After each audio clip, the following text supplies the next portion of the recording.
back with another custom. So this is anti-venom. Now I've done a fair few anti-venoms in the past. This is obviously a more traditional looking classic anti-venom. A few requests by the customer. They wanted a large asymmetrical hand. To keep the asymmetry going, I ended up using more spikes on the right hand side than on the left.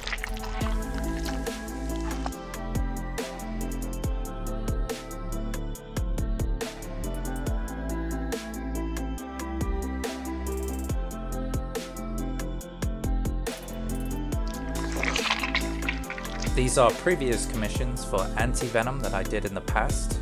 They were definitely more stylized back then. For the base body, I dremeled into the plastic of a movie Venom and basically resculpted the logo from scratch and just built it up using green stuff. I believe that this adds depth. It only is raised about 1 mil due to how deep I carved into the plastic. You can also see that the figure is disassembled for joint prep, and I've spliced the arms. For the paint job, I didn't just want a crisp white. I've done that twice now. I wanted something unique and different. So using references from the old Toy Biz era and even early Hasbro action figures.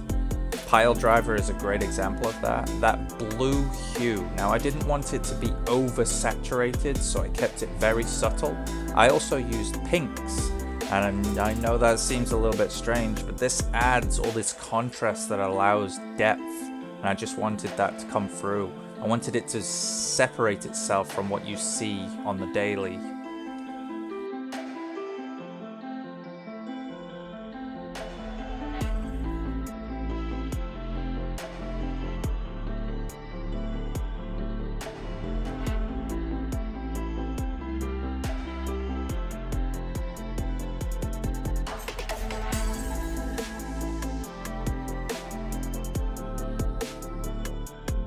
I did add a little bit of style to the logo by making a lot of the edges pointed inwards. Just a little bit of a unique touch. Once again, this is just a straight movie Venom. Legit, no KO. And at this point, I feel like articulation is a little bit irrelevant. At the end of the day, you know it's a movie Venom. Fully articulated. Paint rub free, as all customs should be. If you've been following me on Instagram and YouTube for long enough, then you'll know that this is the standard normal for me. This is where I pride myself on, this is where I feel like customs is all about.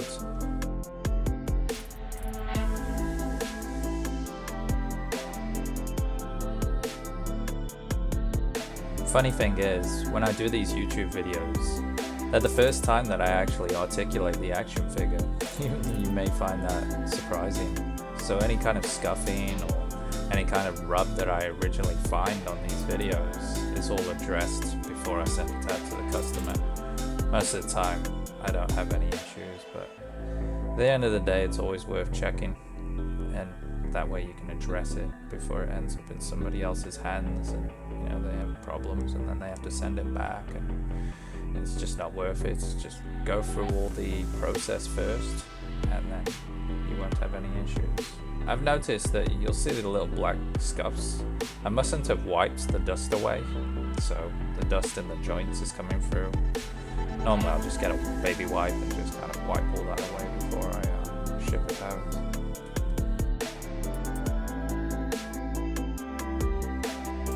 That's also why all the joints are incredibly tight, because they just haven't been moved around all that much. I try to keep that limited. There's nothing worse than loose joints on custom action figures.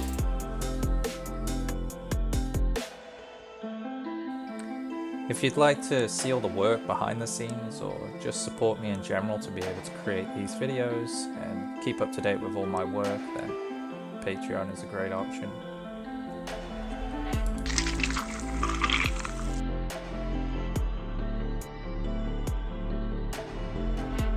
These are a few of the Marvel Legends that I have. For size and scale, you can see it's quite large.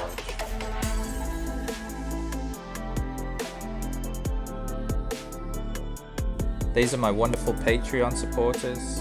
Really appreciate the support. Honestly, you guys are absolutely fantastic. Thank you again. And if you'd like to be a member, link in the description.